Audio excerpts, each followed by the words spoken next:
My name is Mark Joseph Sariaco, 19 years old, living on Barangay Tabunok, Palompan, Leyte, Bay 71 Alpha. So question number one, should same-sex marriage or union be legalized in the Philippines? Explain your answer objectively with philosophical principles.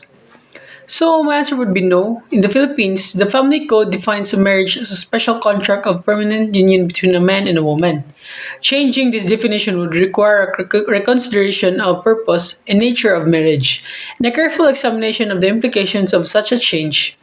The Catholic Church in the Philippines has expressed its opposition to the legalization of same sex marriage, stating that a homosexual union is not and can never be a marriage. So, second question. Gender ideologies are at play in the debate over whether gender is assigned at birth or established at conception and recognized at birth. Which of these assertions is backed by philosophy and science? Clearly explain and substantiate your response using philosophical principle. So, the assertion that gender is assigned at birth is supported by both philosophy and science. From a philosophical standpoint, social constructivism posits that gender is constructed through human interaction and shared beliefs.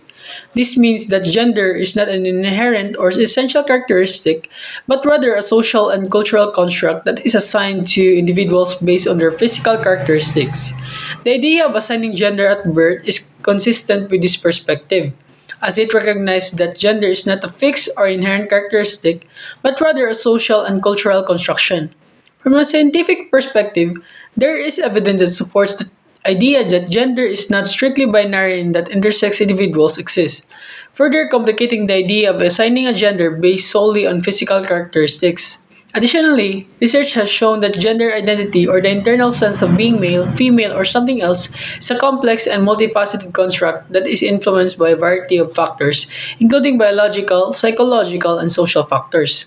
In summary, the assertion that gender is assigned at birth is supported by both philosophical and science evidence.